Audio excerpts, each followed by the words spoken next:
What's going on, everyone? Anon TCG, and it's time for This Week in Distro.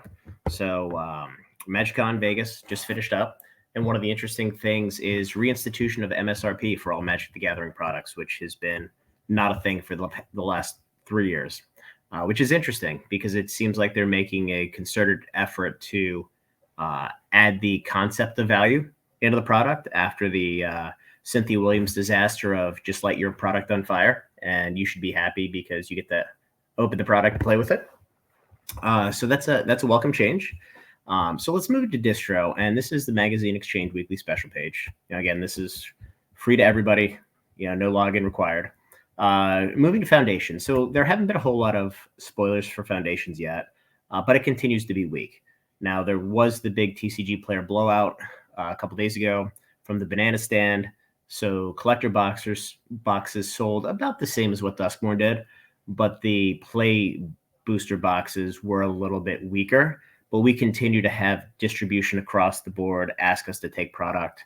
And quite honestly, with it being in standard for 5 years, there's the risk reward isn't quite there yet. Doesn't mean it doesn't get there, but there's still not a whole lot of trust in WotC. And quite honestly, it's a new product. Again, going to be standard for 5 years. So if we miss out a little bit in the collector boxes, great.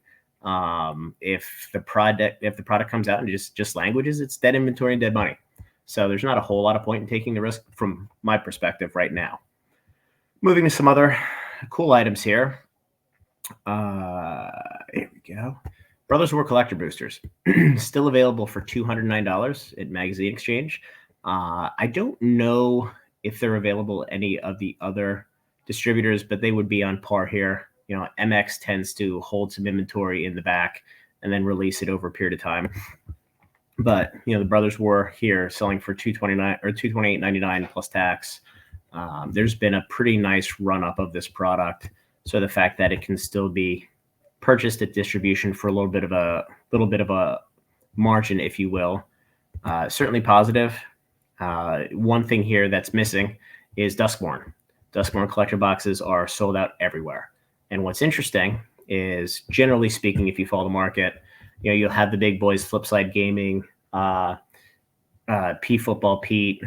They'll bring the product out, they'll sell at the lowest price, and then there'll be a blowout at the tail end when they want to effectively liquidate and move on to the next thing. So here's your two lowest sales prices. So here is Flipside Gaming. They have 12 available, and then this blowout's done. Now, P Football Pete has a few more. They have 269 available still, so a good quantity. But once those are gone, everything kind of tends to move through the system relatively quickly.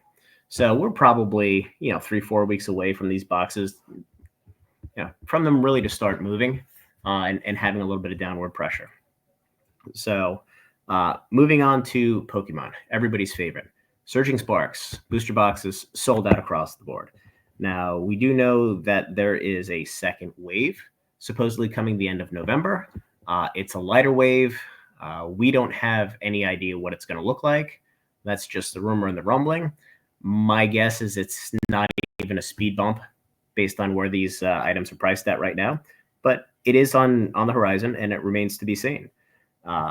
Rudy just put out a video here about how the boxes are going completely insane. And I tend to agree. The sell-through on these has been astronomical. And, it's not just regular booster boxes, booster box cases. I mean, P Football Pete sold 90 cases today on eBay, which is absolutely insane at almost $790 per case, which is completely unheard of in this era. And what's interesting, and Nostalgianomics put out a video a couple days ago, and it was quite honestly something I didn't think about, just the amount of rip and ships devouring inventory going into a product like Surging Sparks, where you're going to have a $300 or $400 Pikachu chase. You're probably going to have a $200 Latios, whichever one it is, and then a couple others in the 100, 150 range. This product is going to get destroyed very, very quickly. And that leads me to the next point. The sleeve booster cases at $381.52. This is 144 sleeve packs. If you're opening, it's a giant pain in the butt, but there's good value. It's 144, so effectively 4 boxes. can still be had at Distro for under $100 a box. What we're told, and Magazine Exchange and PhD carries these, what we're told is there's starting to be a run on these as well, because quite honestly, it's the second best value per size and weight and storage next to booster box that exists. And obviously Pokemon Center ETBs are excluded from that, but you're not getting those from Distro, so not super relevant here. Moving to the booster boxes, Scarlet and Violet base Paradox Rift, plenty to go around still. What's interesting is Stellar Crown has started to move up. And the reason it started to move up, if you pay attention to TCG Player, it's selling through 30, 40 boxes a day. But what's interesting, and I'm not a singles investor. I hate singles. They're too volatile, too risky for me. The Squirtle SIR is about to go crazy. So there's 40 listed and there's 20, 25 selling per day. And there's the buy or the supply demand imbalance has been teetering for a while, but it's getting to the point where I think it's going to start to go absolutely crazy. And some of that Stellar Crown product is going to start to get ripped. And then moving on to, let's see, Twilight Masquerade, everybody's favorite, which I mentioned in a video last week. I don't anticipate this being reprinted until April, May at the earliest, just given, money or Pokemon printers going burr with 151. $420 for a sleeve booster box case, which is still the equivalent of $105 per box. Still really, really good value.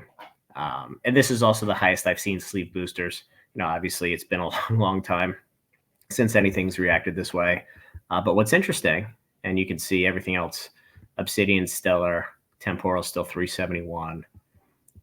But going back up here to Surging Sparks, 381. So it's only moved up $10. So I would anticipate this moving up very, very quickly. The pricing for Surging Sparks is about to hit $140 per case or per box, and cases and boxes are selling like crazy. So that's all I have for this week. Still no word on Arthurian Legends on the second wave. I'm hoping that it pushes out a little bit because there's the supply is kicking up, it's starting to equalize a little bit, but don't want to see the game get crushed. If anybody wants to know anything about other games, One Piece, Star Wars, Flesh and Blood, whatever, feel free to post in the comments, like, subscribe, and we'll see you next week.